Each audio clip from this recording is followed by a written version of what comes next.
Evrende yalnız mıyız sorusuna cevap. Fermi paradoksu. Herkes nerede sorusuyla başlayan paradoks, 60 yıl önce yanıt aranmaya başlamış bir sorudur. Paradoks aslında evrende yalnız olup olmadığımızı ve uzaylılar var mı yok mu sorularını kapsayan kısa kalıptır. Dünya dışı zeki uygarlıklar varsa neden gelip bizi ziyaret etmiyor veya uzaktan merhaba demiyorlar? Buna Fermi paradoksu diyoruz. Oxford Üniversitesi bünyesindeki İnsanlığın Geleceği Enstitüsü, ünlü Drake denklemini kullanarak uzayda zeki yaşam olasılığını yeniden hesapladı. Öyleyse herkes nerede? Gerçekten de radyo sinyalleri varken dünya dışı uygarlıklar bulmak için onlara gitmemize gerek yok.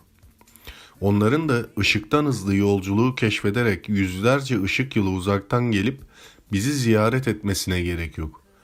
Basit TV yayınları yaparak uzayda rastgele radyo sinyalleri göndermeleri yeterli. Bunun için dünyayı hedeflemeleri de gerekmiyor.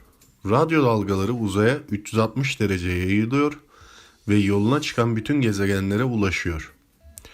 Doğrusu Fermi paradoksu uzaylılar neden yok sorusunu yanıtlamamızı oldukça zorlaştırıyor.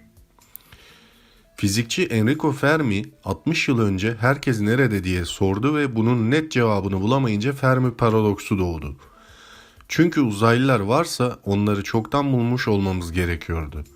Bunun sebebi ise TV ve radyo yayınları. Sonuçta insanlar 1936'dan beri televizyon izliyor, TV yayınları radyo sinyalleriyle iletiliyor ve bu sinyaller uzaya yayılıyor.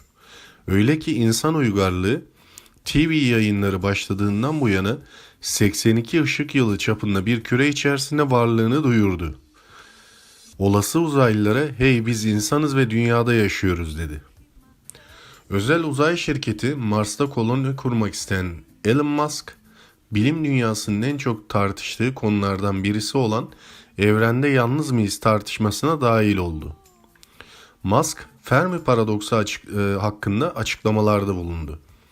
Musk'a göre eğer evrende bizden başka akıllı varlık yoksa bu iyi bir haber.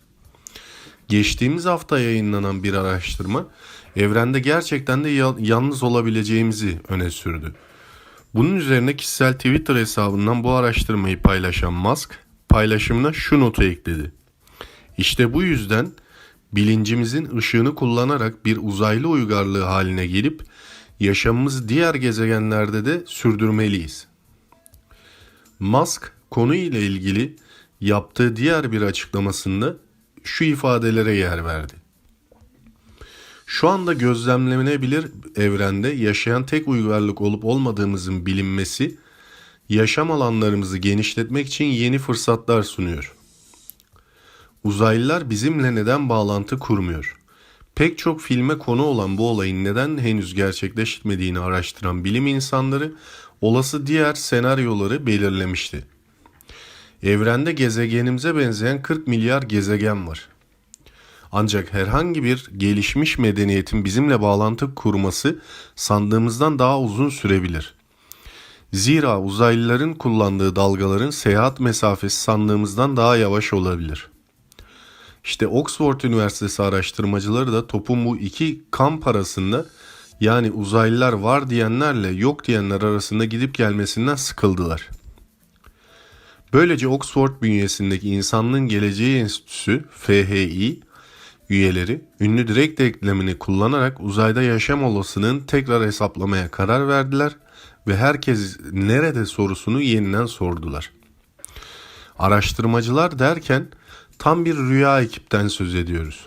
20 yıldır dünya dışı uygarlıklar konusunda araştırma yapan Andres Sandberg, nanoteknoloji terimini ilk kez kullanan Eric Dexter ve yine Oxford'un ünlü ahlak filozofu Todd Oort bu işe el attılar. Öyleyse biz de uzaylı aramaya Samanyolu galaksisinden başlayalım. Enrico Fermi 1950 yılında Fermi paradoksunu ortaya attığı zaman Samanyolu'nda 400 milyar yıldız ve evrende 70 milyar trilyon yıldız olduğunu hesaplamıştı. Zeki yaşam dünya dışında çok nadir olsa bile Galakside bu kadar çok yıldız varsa uzaylıların bize çoktan merhaba demiş olması gerekir dedi.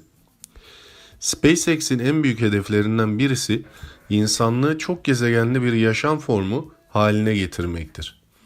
Şirketin Mars roketleri denenmeye başladı ve Mars'a düzenlenecek ilk insanlı seferin 2024 yılında gerçekleştirilmesi bekleniyor. Bunun için tasarlanan BFR adındaki dev roketler çoktan tasarım aşamasından da geçtiler. Oxford araştırmacıları söz konusu çalışmalarında Samanyolu'nda bizden farklı bir yaşam formunun olmaması ihtimalini %53 ile %99,6 arasında bir olasılığa dayandırdılar. Gözlemlenebilir evrende yer alan diğer galaksiler için bu oranlar %39 ila %85 oluyor. Yani bilim insanlarına göre çok büyük ihtimalle bizler yalnızız.